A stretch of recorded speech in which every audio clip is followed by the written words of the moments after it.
후회.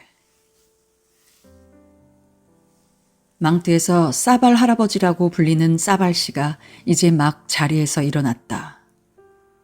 비가 내리고 있는 쓸쓸한 가을날이었다. 나뭇잎들이 떨어지고 있었다. 나뭇잎들은 마치 보다 굵고 보다 느린 또 하나의 비처럼 빗속에서 천천히 떨어지고 있었다. 싸발 씨는 마음이 어두웠다. 그는 벽난로에서 창문 쪽으로, 다시 창문에서 벽난로 쪽으로 걸었다. 인생에는 침울한 날들이 있는 것이다. 지금 그를 위한 인생은 우울한 날들밖에는 없다. 벌써 그는 62살이기 때문이었다. 그는 주위에 아무도 없는 독신의 늙은 총각인 것이다. 이렇게 혼자서 헌신적인 사랑도 없이 죽어간다는 것은 얼마나 슬픈 일인가. 그는 그처럼 적막하고 그처럼 공허한 자기 존재에 대해 생각해 보았다. 그는 오래전의 과거, 어린 시절의 과거 속에서 양친과 함께 지내던 집, 그 집을 떠올렸다. 그리고는 중학교, 졸업, 파리에서 법학을 공부하던 시절을 회상했다. 그 다음에는 부친의 병환과 죽음을 회상했다. 그는 파리에서 돌아와 어머니와 함께 살았다. 그들 두 사람, 젊은이와 늙은 여인은 더 이상 아무것도 욕심내지 않고 평화스럽게 살았다. 그리고 어느 날 어머니 역시 돌아가셨다. 얼마나 슬픈가, 인생이란. 그는 혼자 남게 되었다.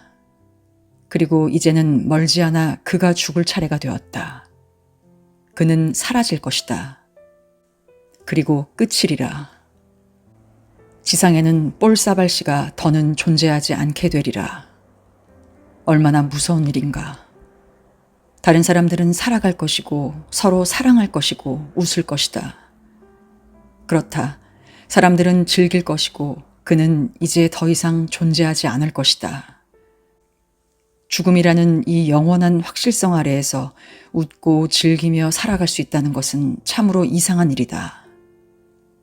만일 죽음이 그저 있을 법한 일이라면 아직은 희망을 가질 수도 있으련만. 그러나 아니다. 그것은 도저히 피할 수 없는 운명인 것이다. 낮이 기울고 난 후 밤이 오듯이 피할 수 없는 것이다. 만일 그의 인생이 가득 채워져 있었더라면, 만일 그가 무엇인가 했었더라면, 즉 모험, 커다란 쾌락, 성공, 온갖 종류의 만족들을 맛보았더라면. 그러나 아니다. 아무것도 없다. 그는 아무것도 없다. 그는 아무것도 한 일이 없다. 같은 시간에 일어나고 먹고 그리고 잠자리에 든 것 이외에는 아무것도 해본 적이 없다. 그렇게 그는 62살의 나이에 이른 것이다. 그는 다른 사람들처럼 결혼조차 하지 않았다. 왜 그랬을까? 그렇다. 왜 결혼을 하지 않았는가? 그는 결혼할 수도 있었다. 얼마만큼의 재산이 있었으니까.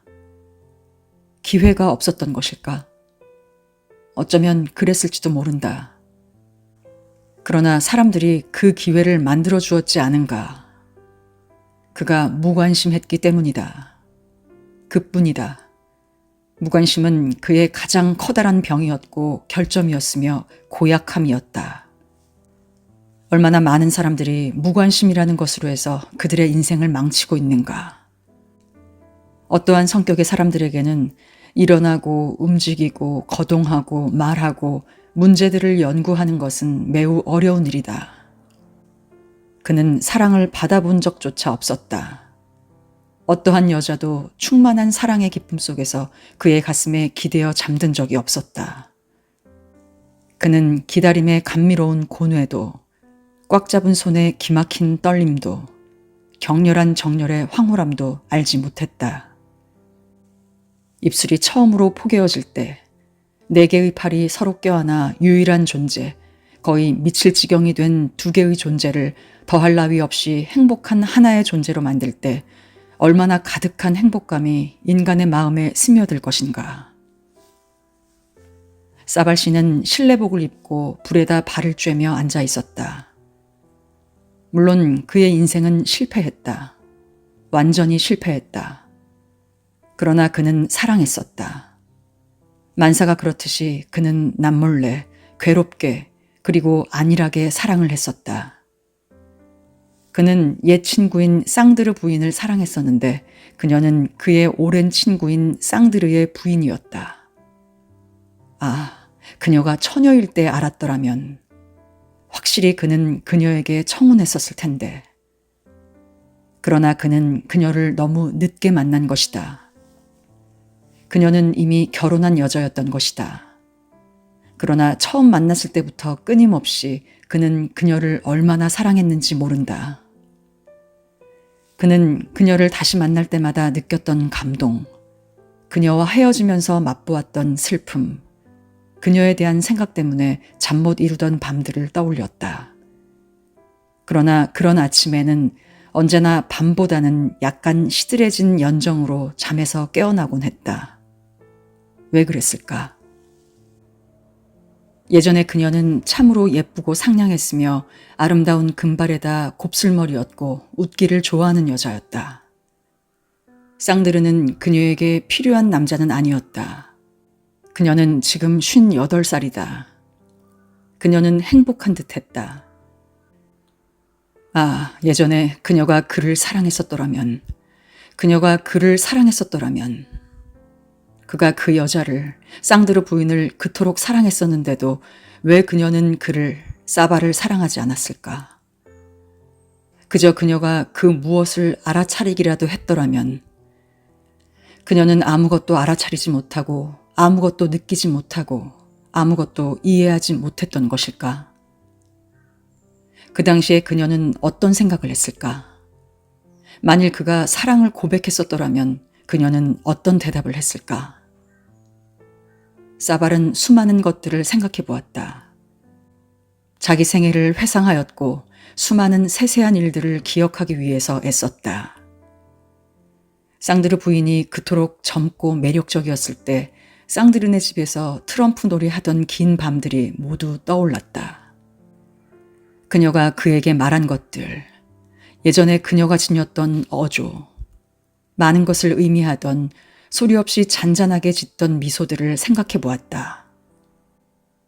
쌍드르가 군청 직원이었기 때문에 일요일마다 세느강을 따라 셋이 산책하던 일이며 풀밭에서 점심을 들던 것들을 회상했다. 순간 강가에 있는 어떤 숲속에서 그녀와 함께 보낸 어느 오후의 추억이 너무도 선명하게 떠올랐다. 그들은 바구니에다 먹을 것을 싸가지고 아침에 출발했다. 취하게 할 정도로 맑고 생기가 도는 봄날이었다. 모든 것에서는 향기로운 냄새가 풍겼고 모든 것은 행복해 보였다. 새들은 보다 즐겁게 지저귀었고 더욱 빠르게 날갯짓을 했다. 태양빛으로 녹아버린 듯한 강물 바로 곁에 늘어진 버드나무 아래의 풀밭에서 점심을 먹었다. 공기는 포근했고 나무에서 흐르는 수액의 냄새로 가득 차 있었다. 그들은 황홀하게 그 공기를 들이마셨다. 그날은 얼마나 날씨가 좋았던가.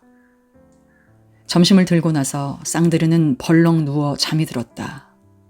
잠에서 깨어나면서 이렇게 잘 자본 적은 없다라고 말했다. 쌍드르 부인은 사발의 팔을 잡았다. 그리고 그들 두 사람은 강을 따라 걸었다. 그녀가 그에게 기댔다. 그녀는 웃으면서 나 취했어요. 아주 취했다고요. 하고 말하기도 했다. 그는 그녀를 쳐다보면서 가슴까지 떨리고 창백해짐을 느꼈고 또한 자기의 눈이 너무 노골적이지 않을까, 자기 손이 떨림으로써 그의 비밀이 폭로되지 않을까 두려워했다. 그녀는 키가 큰 풀과 수련으로 화관을 만들어 쓰고는 이렇게 그에게 물었다. 이렇게 하면 나를 사랑하시겠어요? 그가 아무 대답도 하지 않으니까 미처 무엇라고 대답할 말을 찾아내지 못했기 때문이었다. 차라리 그는 무릎이라도 꿇고 싶은 심정이었다. 그녀는 웃어대기 시작했는데 그것은 불만에 가득 찬 웃음이었다.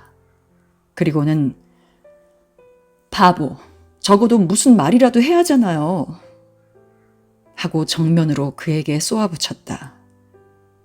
그러나 그는 여전히 단 한마디 말도 생각해내지를 못해서 울음이 터질 것 같았다. 그 모든 것이 마치 어제 일처럼 선명하게 떠올랐다. 왜 그녀는 그에게 바보, 적어도 무슨 말이라도 해야 하잖아요 하고 말했을까? 그는 그녀가 얼마나 부드럽게 자기에게 기대어 왔던가를 상기했다.